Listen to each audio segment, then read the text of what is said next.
Today's episode of the Star Local Media High School Sports Podcast is brought to you by Poor Richard's Cafe and Star Local Media. Poor Richard's Cafe, Plano's oldest restaurant since 1973.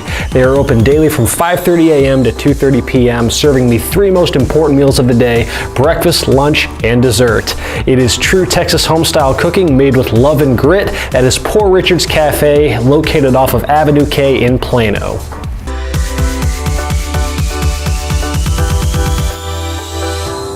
Welcome to another episode of the Star Local Media High School Sports Podcast. My name is Matt Welch, the sports editor at Star Local Media, and I am being joined by Justin Thomas and Taylor Ragland. It is spring break, fellas, which doesn't mean a whole lot for us, but as far as at least the soccer teams that we cover, it feels like just about everybody is off for the entire week. So what a better time to clue everybody in on just what is at stake heading into the final week of the regular season, which is next week. So so we're going to devote this week to kind of breaking down the high school soccer landscape in our coverage area. Today we're going to focus on the happenings over on some girls soccer. And then on Thursday we're going to touch on our boys schools. And I guess for this we can bat around some talk about some 6XA, some 9-6A. And as we were just talking beforehand, Justin, not a whole lot of drama heading into the home stretch for one of the most competitive soccer districts in the state. No, you can kind of almost start to look ahead to the playoffs and seedings and stuff like that. But I'm glad you mentioned one of the most competitive districts in the state, because if you look at the most recent TASCO rankings, you have, well, I guess I'll run down the standings first. You have Coppell in first, they're 12-0, Marcus second, 9-2-1, Hebron third, 8-3-1, and Flower Mound fourth at 7-5-0. So all four of those teams have already clinched playoff spots. Coppell is ranked number 2 in the region behind South Lake Carroll. Marcus is ranked number 3 in the region. Hebron is ranked number 5 in the region, and Flower Mound is ranked number 8 in the region. Jeez. So 4 of the top 8 ranked teams in the region are in this district. So very competitive, and I guess you see that in the standings. And then you see it in the goal differential. Coppell, they're 12-0. They have 36 points. They've outscored their district opponents 45-3. Yes. Excuse me? Yes, they've outscored their opponents in district 45-3. Wow. Marcus is in second. They're 9-2-1, so they're 8 points back, so they can't catch them even with 2 matches remaining. They've outscored their opponents 38-8. They've lost twice to Coppell. Their only other non-win was a draw against Hebron, who's outscored their opponents 42-9.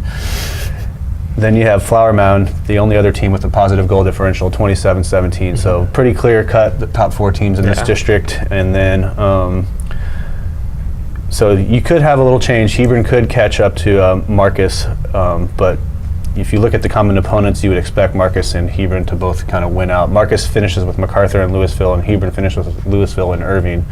So assuming they both win their last 2 matches, you'll have Coppell first, Marcus second, Hebron third, and then Flower Mound, I guess, could possibly catch Hebron, but again, if nobody slips up, those are that's going to be the order. If you want to think back to, I guess, when you were making your district predictions back before this all got started, has this district kind of held form compared to what you were, thinking initially? Yeah, absolutely. I thought these would be the 4 best teams, and then I thought, I thought Louisville might be up a little higher, but the kind of rebuilding, so I thought they might have been in 5th and not 6th, but I didn't really think they would really push too hard for a playoff spot. So this is pretty much how I saw it playing out.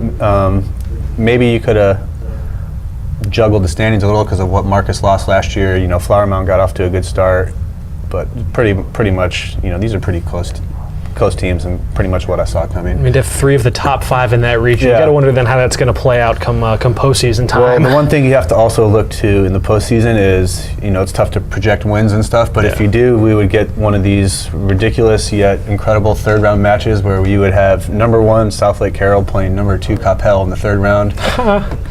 Additionally, those teams are ranked 4th and 5th in the nation by Top Drawer Soccer. So you would have 2 of the top 5 teams in the nation playing in the 3rd round of the playoffs, just because of how those brackets break down with the district champs, Meanwhile, over in District 9-6A, it is the exact opposite. Anything but predictable, let's put it that way. We do have the 1 seed figured out. We know that's Allen, but everything else is still up for grabs. That district just gets more convoluted by the week, it seems. And with 2 matches remaining, there is a 3-way tie for 2nd place in District 9-6A between Prosper, McKinney Boyd, Plano West. All 3 of them have 16 points apiece. 12 behind Allen, which is, we can at least talk about Allen first before we get to the log jam, because The Lady Eagles, they graduated some talented seniors from last season. They have a change at head coach, bringing in Kelly Thompson, and they have not missed a beat, and they're just every bit as dominant as they were last year.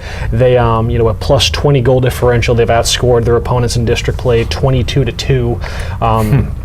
Yeah, and the goals allowed, once against, 6th place Plano East, another against 7th place McKinney, and outside of that, they have shut out the 3 teams that are tied for 2nd place. All were shut out by Allen.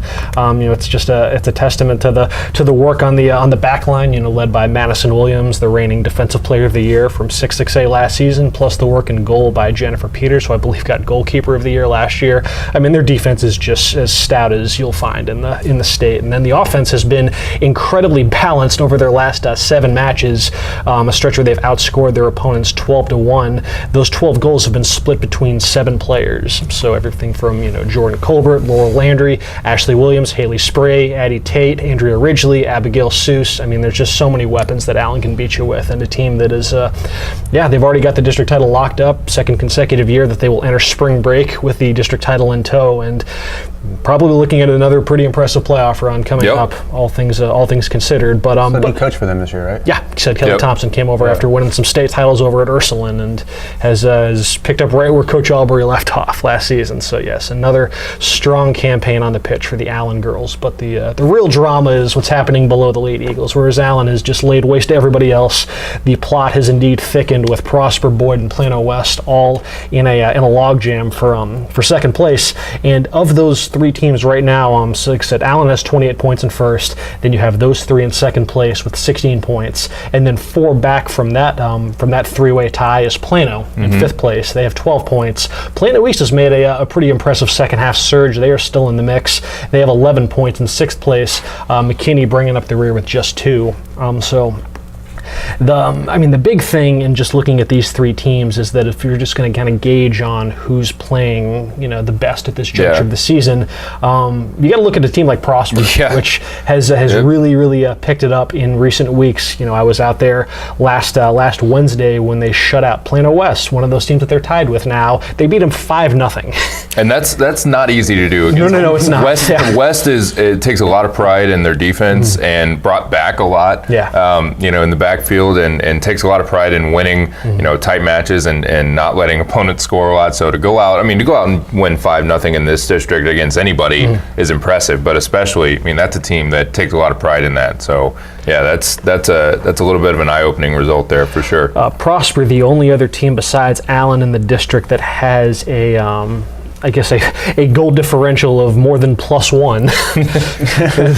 You have Allen, who's leading overall with a goal differential of +20. Prosper at +16. That is 15 ahead of 3rd place Boyd as far as goal differential goes. So yes, at least as far as just the sheer statistics go, it would seem to make sense that Prosper is playing at a bit of a higher caliber than everybody not named Allen in the district. And a lot of it just has to do with that team getting healthy.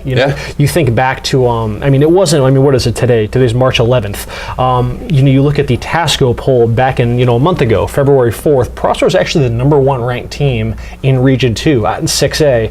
But since then, they had, as will happen to teams, they had to battle through some injuries, and their results were a little bit up and down, but they've really picked it up, in recent weeks. You look at, they lost to Boyd and West during the first half of district, have beat them both in the second half. And you had players like Lauren Miller, who scored twice against West, as did Juliana Robinette. The freshman Jordan Herrera got in in that win on Wednesday. Just a team that is back to full strength and starting to play with the kind of promise that they showed earlier in the season. So I don't know, keep an eye on the Lady Eagles heading into the home stretch. Not sure how they're. Obviously, this is a district that's my beat, so I'm not sure how their boys team is doing. But is Prosper, are they on pace to make the playoffs in every sport again right now? Pretty much. Yeah, boys their boys team is in 2nd place. Yeah, boys in 2nd place as well. So they're basically Allen Jr. right now. So they've made this jump to 6A, and if they get through in softball and baseball, they'll have made it in every sport again. Yep. Pretty impressive. Without much trouble in a lot of cases. I recall having a pretty solid softball team. I'm not sure about baseball. Yeah, I saw them play, unrelated. I saw them play Plano East, and pretty good there too, so. Yeah, they made that jump quite nicely. Yeah, it's really no surprise. We shouldn't be surprised by that. The difference between really, really good 5A teams. And I mean, granted, you're jumping into 9-6A, which is We shouldn't crazy, be surprised, but I think when we talked about it during the summer, I don't think Because anybody really thought they were going to make it this we just easily. didn't know, because I don't know. You kind of need the evidence in front of you to know how they're going to handle that transition. Which props to Brian, the guy that covers them, because the whole time he's just been like, okay, we'll see. y'all will find out. That's Brian, though. Yeah, that's Brian. So let's see. But then you have a team like Plano, which is just 4 points back of that three-way tie, still mathematically alive. So and they have games left against Prosper and McKinney Boyd. So there's still play. If the Lady Wildcats are going to make a playoff push, then hey, it's all right there in front of them. You get 2 wins next week, and you're probably sitting pretty good in that respect. But the results have been a little bit up and down over the second half of district, just 1-2-1. But yeah, they'll not only need those wins just from a tiebreaker standpoint. They can, obviously, if they beat Boyd and Prosper, they could clinch the head-to-head tiebreaker against both of them. So yes, plenty to play for the Lady Wildcats as well. Let's see, is there? And then Plano East. Plano East technically alive, I guess. Plano East is the Undertaker right now. Yeah. They were just, just dead and buried after the first half of district, and they have knocked off some. They're the only team that did not get outright defeated by Allen. They were able to tie the Lady Eagles in the second half of district play. Plano East is playing with a lot of spirit right now. So yeah, we'll just see what is in store for the Lady Panthers, and that is a look at the very least in what's happening in District 6-6A and 9-6A. Still got some action over in Mesquite and the Garland area, plus all of our 5A programs, and we will get to that in just a moment after a word from this sponsor. Today's podcast is brought to you by Star Local Media. 14 newspapers and websites with a print distribution of 270,000 homes and monthly page views of 600,000 online. Star Local Media, your community voice for news. And now, let's get back to the podcast. All right, and we are back with the second half of the Girls Soccer Podcast special here. It's Kendrick Johnson, Brian Murphy, that's Devin Hassan. We've done a line change here to talk girls soccer. We know Matt, Justin, and Taylor just got done talking a lot of 6-6A, a lot of 9-6A. So why not stick with the rest of the 6A teams we cover in 10-6A, 11-6A? That's your jurisdiction over there with the Mesquites and the Saxes of the world, on all that good stuff. So what's kind of going on in those neck of the woods right now? Well, in 10-6A, we'll start there. We are coming down to the wire, which Rowlett and Sachse. I know that's a common theme in all sports, it seems like, but these are two, I guess, traditional powers in terms of being able to make the playoffs, make some noise in the playoffs. But Rowlett is currently in first place with 36 points, Sachse in second place with 35 points. It's just been that kind of season. Real quick, Wiley's going to be the third seed, Damien Force is the fourth seed, but Rowlett and Sachse, and as fate would have it, these two teams meet. There's only one match left in the regular season in this district, and March 19th, when they get back to action, these two teams meet over at Rowlett. So, I think these are two very good teams. Rowlett, Taylor Conway, their sophomore, has turned into one of the leading scorers in the area, but they have so many different weapons. Jolie Terry just had 4 goals in a game the other night. Grace Fedosky, Sydney Wallace, just a very well-rounded team. Sachse's kind of had to do it by committee this year. They don't have the star power they've had in recent years, but they found a way, and they actually won the first meeting in a shootout. So it all comes down to this to a week from Tuesday, so it should be interesting. I like games that in the regular season, like that, with the two top teams in district, kind of get you ready for playoffs, and it's kind of like an extra playoff game, to get the ball rolling heading in the postseason. It is, and certainly with the district title on the line, no one's going to be resting, no one's going to be, it's whoever gets one or two seeds, they're going to be facing off with 9-6A in the first round. So whoever comes out of it, with the seedings, they're going to have a tough battle regardless. But it's just a beast. yeah. But like you mentioned, it is a good tune-up. Just in terms of having that kind of playoff atmosphere going in. And then in 11-6A. This, as far as my teams go, I'm thinking we're going to get one Mesquite ISD team in, maybe, but that's not even a guarantee. Rockwall Heath and Tyler Lee are battling it out for the district championship. Longview's in as the third seed. That leaves Horn and Rockwall currently tied for fourth with 13 points. North Mesquite with an outside shot with 9, but I think it really comes down to Horn and Rockwall. The one thing going in Horn's favor, it does have an extra game to play. This district has 2 more matches, but Rockwall still has to go on their bye. tie. So they only have one chance to pick up points, albeit they play last place Mesquite in their district finale, so there's a good chance for them to pick up 3 points. Horn really with a must-win game against North Mesquite coming back, because they closed with Rockball Heath, who could be playing for a district championship in their finale. So, this is a Horn team that's made the playoffs in 11 of the last 12 years, looking to make it 12 of 13, but again, have to win that North Mesquite game and then possibly pick up a point against Heath, which they're totally capable of doing. They pushed into the wire in the first meeting, but yeah, there's a chance that all 4 of these playoff berths in 11-6A go to non-Mesquite ISD teams. Well, we'll be praying for those Mesquite schools over there in 11-6A. So I guess that leads us to 5A. We have a bunch of 5A teams. I know I have a million 5A teams. You have very good ones. At that, some state-ranked 5A squads. You have McKinney North girls doing well. Tell me the lowdown on McKinney North girls soccer right now. Defense, and more defense. They've only given up 3 goals the whole district slate. 2 of them were to Wiley East in a loss, and one of them was to Prince in the first game. So they've got 1, 2, 3, 4, 5, 6, 7 shutouts in district. Wow. So you ain't giving them no goals, you can't lose. Is that a testament to the back line, to the goalkeeper, or the style of play? What is a little bit of everything. They're just more advanced than people in this district. They can go in 9-6A and compete. They have that talent of a team. But for them, it's going to be what can they do when they see those Frisco teams? Because I don't know who's in 4th place over there, but I'm pretty sure 4th place and 2nd place in this district. Yeah. So speaking of that district, there's about you're looking at Liberty, Heritage, Memorial, and Lebanon Trail all have a chance to get the 4 seed with 2 games left. So North can play anybody. They really could. The only 2 things that are certain in the girls' district. Yeah, wait for it. Those Wakeland. They're not the best team right now in 9-5A, which is the scary part. The defending state champions. It's Frisco Independence right now. They're 15-1-1. They have 46 points. Granted, those points are a little inflated. Did they split? They tied the first time they played. 2-2 game. I have to check. That's a good question. But I was there for that meeting early in the year. It was a really windy game. So Wakeland scored the first 2.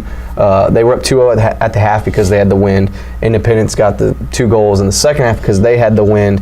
Man, in Independence, they are stacked. Everyone wants to talk about Wakeland in this district, but they're leading the district. They're state ranked. I believe last time I checked on Top Drawer, they were 1 ranking ahead of Frisco Wakeland. They have a girl named Landry Corbett, a junior. She's got 22 goals, 16 assists. They've outscored their opponents 64-20 this season in 17 total games.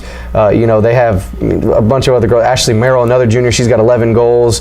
Talon Neiman, she's got 6 goals and 16 assists. You have Blythe Obar, a defender. She's got 2 game-winning goals. Or Avery Brandt, I should say, has 2 game-winning goals this year from the back line. Do you think they could be able to do good in the playoffs? Oh, for sure. But until you think they get the resolve, you know how Wakeland has that resolve, they're going to find a way. Well, did Wakeland have that resolve last year? Because Wakeland had a hard time getting over the hump against teams like Highland Park last year, and then finally they got over that hump.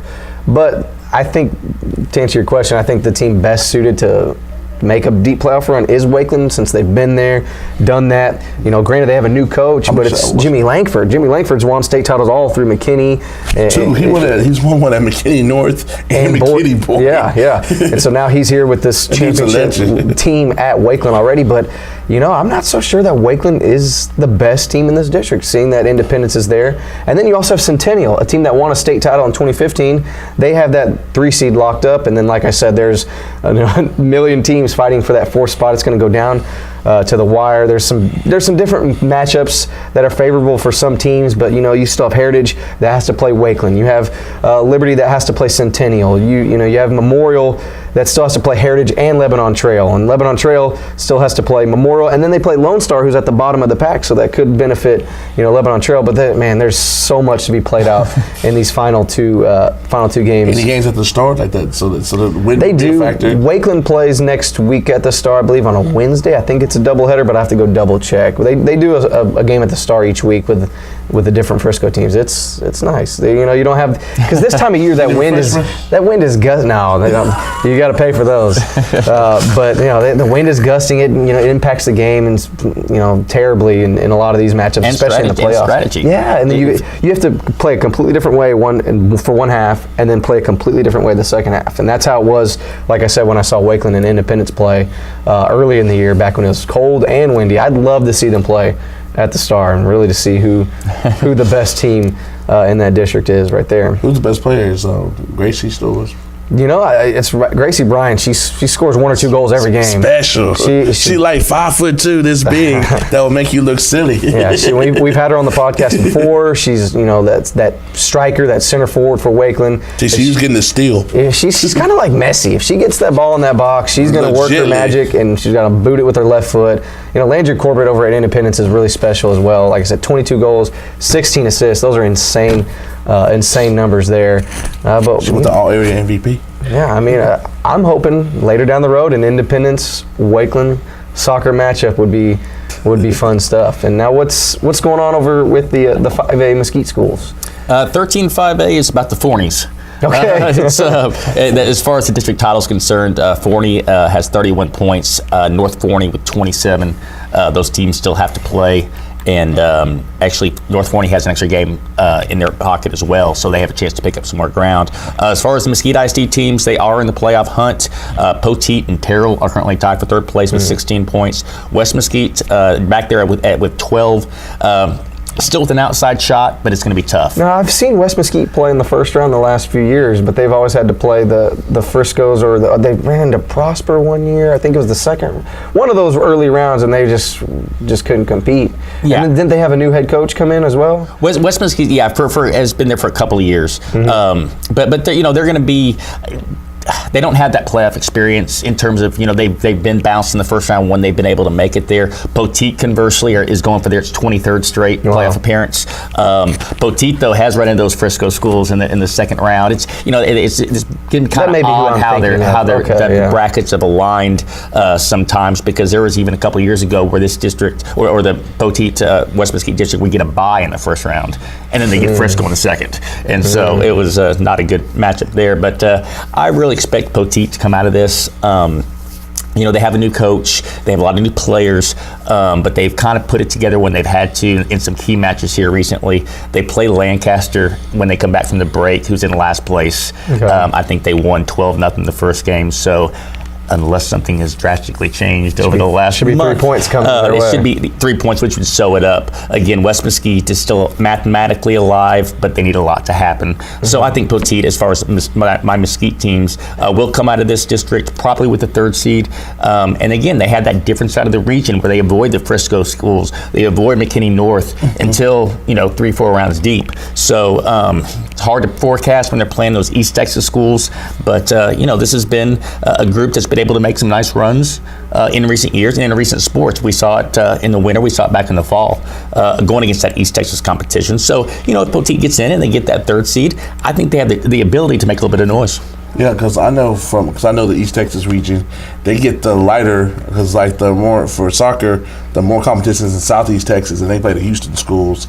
You got the PNGs of the world, they play the Houston, so they luck out because as good as Longview and them are in basketball, they're not that good in soccer. Yeah.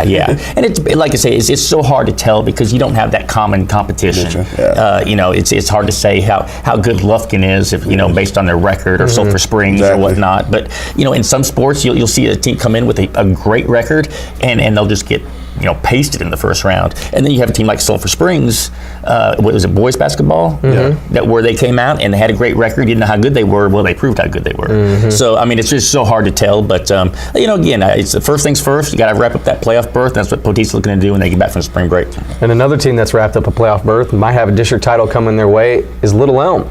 They lose their head coach, Jimmy Langford. He goes to Wakeland. You can't blame him there for wanting to go to the defending state champions, just right down the road from Little Elm. But, Manuel Cordova has come in from Abilene, and he's done a tremendous job. Little Elm is 17-2-2, 8-1-1 in district. They're just coming off a big win against Lake Dallas last week. They play Denton Ryan tonight, and then they finish up next week against Northwest. they could sew that district title up and have that number 1 seed heading into playoffs. The last couple years, they've had to face Frisco Centennial in the first round, and it hadn't worked out for them. They don't have to face those Frisco schools in the first round this time around. So a deeper, a much more successful playoff run could be in the near future for the Lady Lobos there. Had to shout them out before we let this podcast wrap up. But that'll just about do it for the girls soccer edition. Make sure to stay tuned for the boys edition later this week. That's Kendrick Johnson. I'm Brian Murphy, and that's Devin Hassan. We'll see you later this week.